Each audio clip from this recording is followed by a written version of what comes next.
Le Seigneur soit avec vous. Et avec ton esprit. Bonne nouvelle de Jésus-Christ, selon Saint Luc.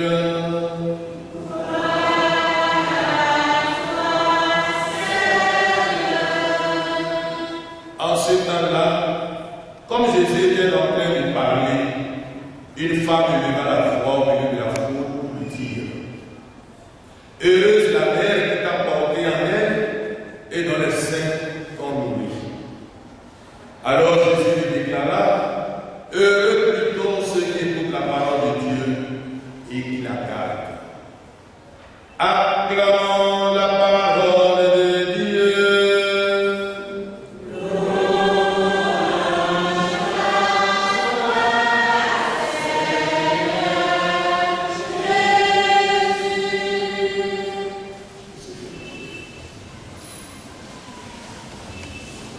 Chers frères et sœurs, bien-aimés de Dieu de son Église, je voudrais au nom de l'Église présenter à vous tous et aux familles éplorées en particulier mes condoléances les plus brillantes.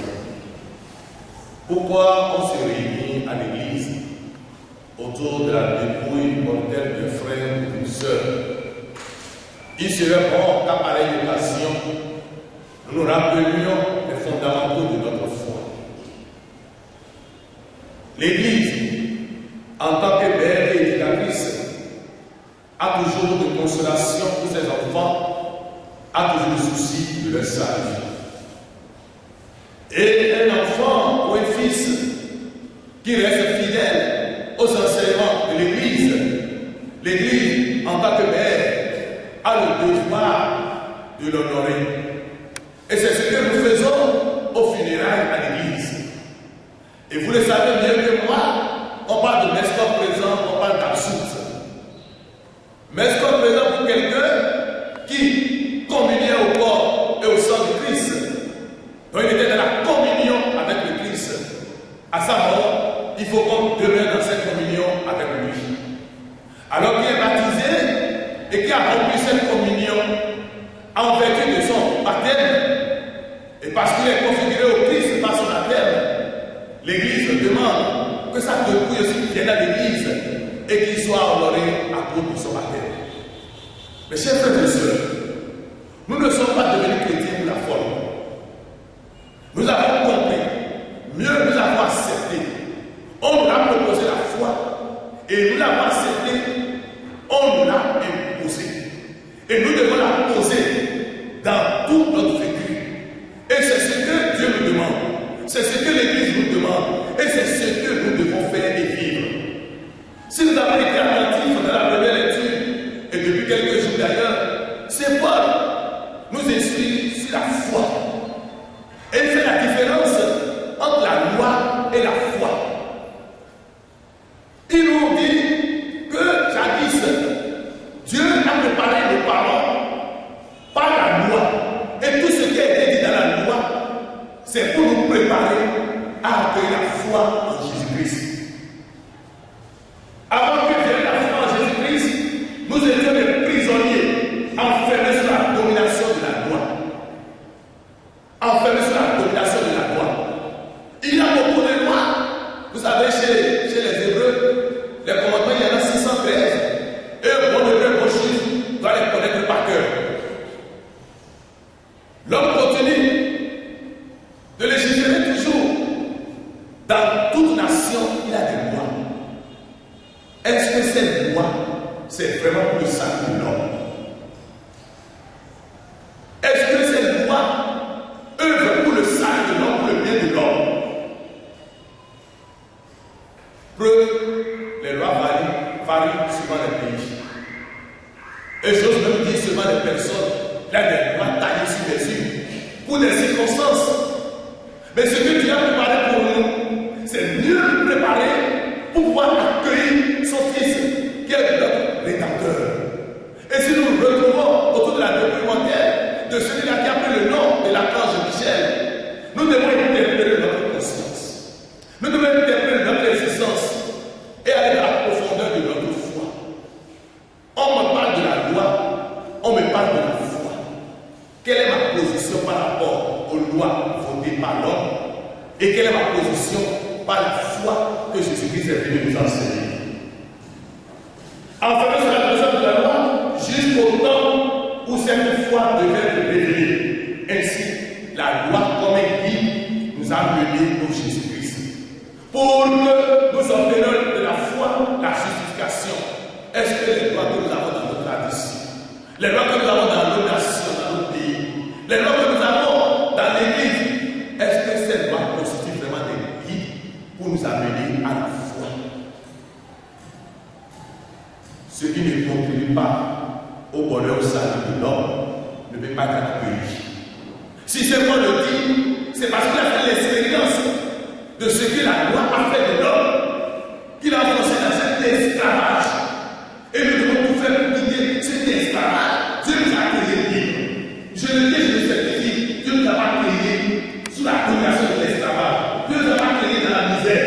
Dieu nous a créé pour être heureux. C'est ce que nous avons entendu dans l'évangile. Jésus qui prêche. Et en le voyant prêcher, une femme s'élève devant tout le monde et dit: heureuse la mère qui t'a porté en elle et les saints qui t'ont nourri. On fait l'éloge de la mère de Jésus. Ça veut dire qu'on voit en lui qu'il a reçu de très bonnes éducations. Est-ce que les lois que nous avons aujourd'hui donnent de bonnes éducations? La morale n'est plus enseignée dans les écoles. Le civisme n'est plus enseigné dans les écoles. Nous avons vécu dans ce pays un moment où tout le monde est camarade, où on appelait son papa camarade, son professeur camarade, et la camaraderie, nous savons là où ça nous a conduit. Aujourd'hui, que la morale n'est plus enseignée, que la religion n'est plus respectée, qu'est-ce que nous voulons laisser pour la génération future? On fait l'éloge de la mère de Jésus-Christ, notifiant que sa mère lui a donné une très bonne éducation. Nous avons l'habitude de dire la langue maternelle, ça veut dire que c'est la mère qui éduque l'enfant. Comment se préparer à être père aujourd'hui? Comment se préparer à être père aujourd'hui? Nous vivons dans une société qui a perdu la boussole. Il y a plus de repères, de références. Et nous avons des mamans précoces, des papas précoces. Et la précocité parentale fait que le développement tarde à venir. Qu'est-ce que nous pouvons faire? Qu'est-ce que nous allons vivre? Heureuse la mère. Mais chacun de nous, nous devons dire les enfants que Dieu a confiés. Comment je les éduque? Quand un enfant est là aujourd'hui, on lui remet un téléphone, smartphone, et puis il va entrer facilement sur les réseaux sociaux. Et les conséquences sont là. Les conséquences sont là. Je crois que c'est notre frère Michel qui nous enseigne tout cela. Un parent m'a dit l'année dernière, sa fille n'a jamais été deuxième en classe. Mais elle passe en terminale, les notes ont chuté de façon drastique. Le papa se porte vers les établissements, vers les responsables. Je ne comprends pas ce qui arrive à ma fille. Le directeur lui dit non, c'est la terminale, c'est pour ça que ça va se couper la fille. Je connais le nom de ma fille et elle a des petits gars à la maison. Je dis qu'il y a quelque chose qui ne va pas à la maison. Il dit non, c'est comme ça.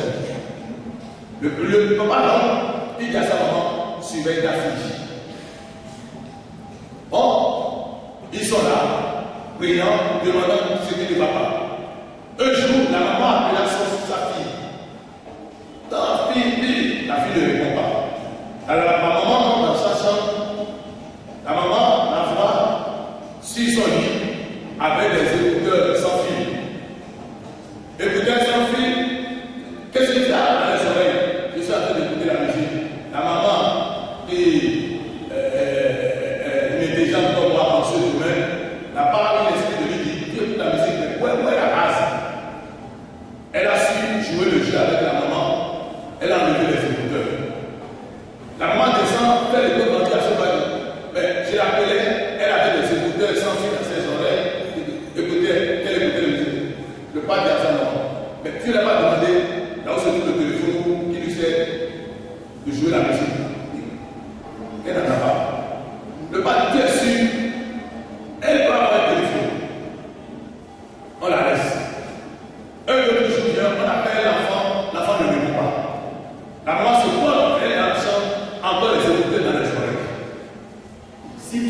veut pas le téléphone, je vais arrêter ton papa.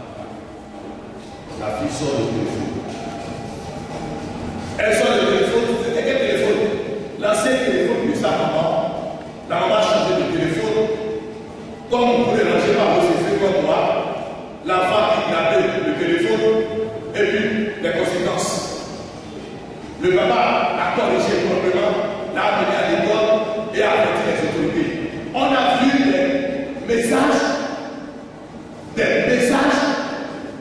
mes chers parents, l'enfant ne s'est pas donné des relations avec les garçons à l'établissement.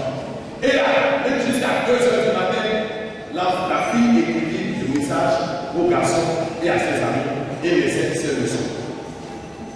Quand on a corrigé proprement la relation au téléphone, l'enfant qui avait 5 en mathématiques, 4 en PCT, est passé de cette route-là à 18 à 20. On a mené le cas, elle est allée au bac C, elle a mis au bac avec mention très bien. Je vous raconte cette histoire pour vous avertir, chers parents.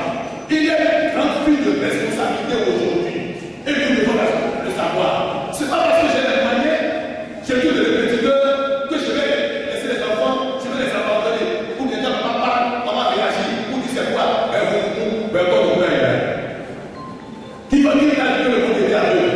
Le monde devait toucher le monde. Il faut qu'il y ait la cohésion entre les parents pour que les enfants aient une éducation juste et raisonnable.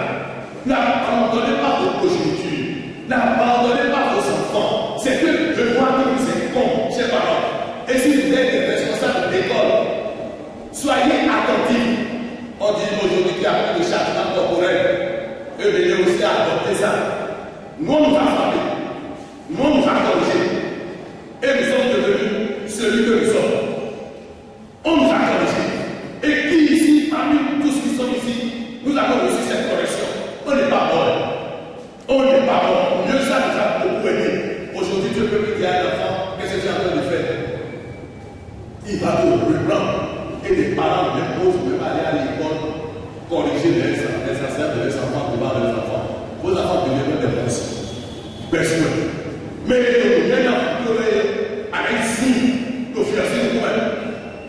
Après, il fallait que vous vous colloquiez à le faire à vous-même. À tout moment,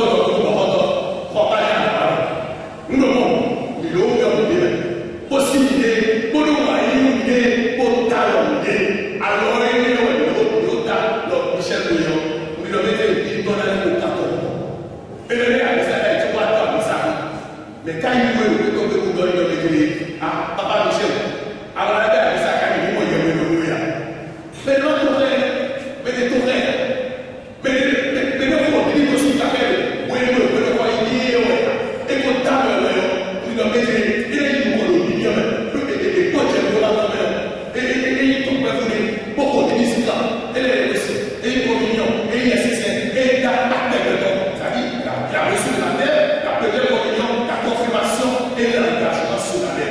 pourquoi ne pas nous solidariser aussi spirituellement, religieusement, quand mon frère, quand ma soeur, quand mes parents se retrouvent dans ces derniers jours?